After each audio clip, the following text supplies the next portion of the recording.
أهلا، طبعا بقينا كلنا نشوف اسم الشركة دي أو أحد شركاتها في أعمالنا اليومية، وده يخلينا نسأل هي إيه الشركة دي وإزاي وصلت للسيطرة دي. والنهاردة هجاوبك على كل الأسئلة اللي جت في مخك. أنت أكيد سمعت عن الشركة المتحدة للخدمات الإعلامية صح؟ لكن هل فكرت يوما ما في سر سيطرتها على السوق الإعلامي؟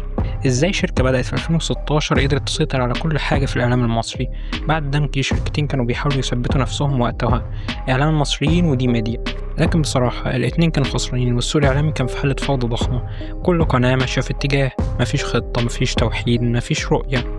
وفجأة ظهر كيان جديد اسمه الشركة المتحدة للخدمات الإعلامية، ومن أول يوم بدأت تسيطر على السوق خطوة ورا خطوة. وقنوات، صحف، مواقع إلكترونية، شركات إنتاج، منصات رقمية، حتى التطبيقات بقت تبعها.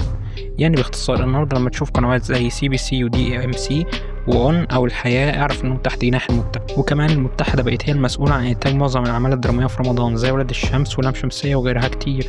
بس طبعا الشركة دي محط جدل كبير، ناس بتقولك ده احتكار ومفيش إنتاج غير تحتها، وناس تانية بتقولك إن ده مش احتكار وده إنقاذ وتنظيم للسوق كان بيضيع. فهتيجي تقولي أنهي رأي فيهم صح؟ أقولك الاتنين صح. لو بصينا لأمريكا أكبر سوق إنتاج في العالم هنلاقي فيه كذا شركة عملاقة بتنافس ديزني ونتفليكس وبارامونت، لكن في مصر مين بينافس المتحدة؟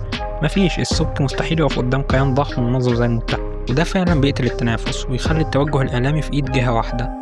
يعني مفيش الرأي والرأي الآخر، وده يخلي الرأي ده صح لكن الرأي التاني كمان ليه وجهة نظر.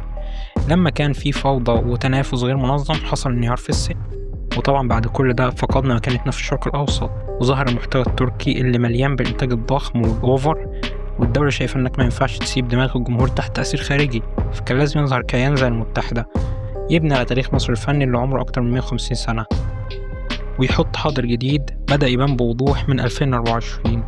مسلسلات زي الحشاشين وتحت الوصاية ومع رمضان 2025 حققوا أفضل موسم رمضاني في السنين الأخيرة، ومسلسلات قوية زي ولاد الشمس ولام شمسية والشرنقة. والمتحدة مش بس متفوقة في رمضان، لا كمان من أكتر الشركات اللي عندها إنتاج أوف سيزون محترم زي بالطو وحالة خاصة وغيرها.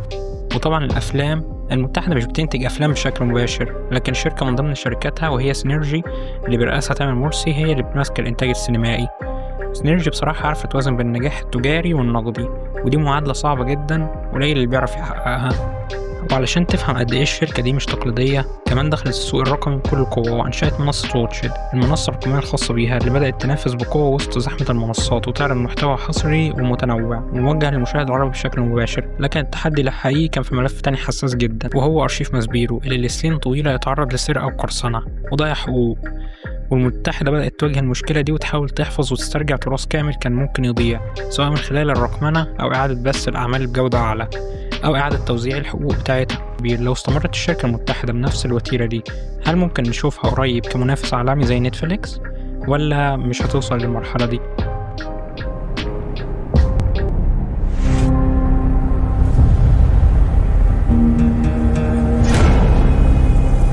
يوسف، تفكر في ايه؟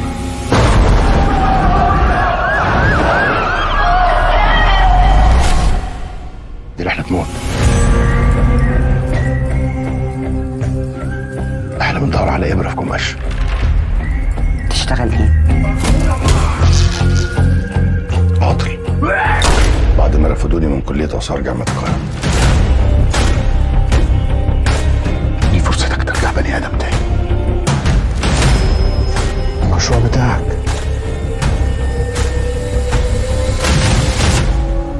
أنا عايز أوصل للغرفة السرية في الهرم الكبير. سيضرب الموت بجناحيه السمين كل من يعكر صفو الملك. فرس النهر سوف يفترس عظامه.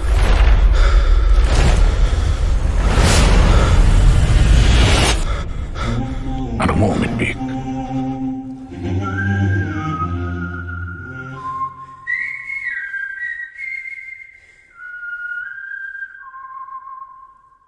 ولو عجبك التحليل ده ما تنساش تعمل لايك وسبسكرايب وسيب لي رأيك في كومنت.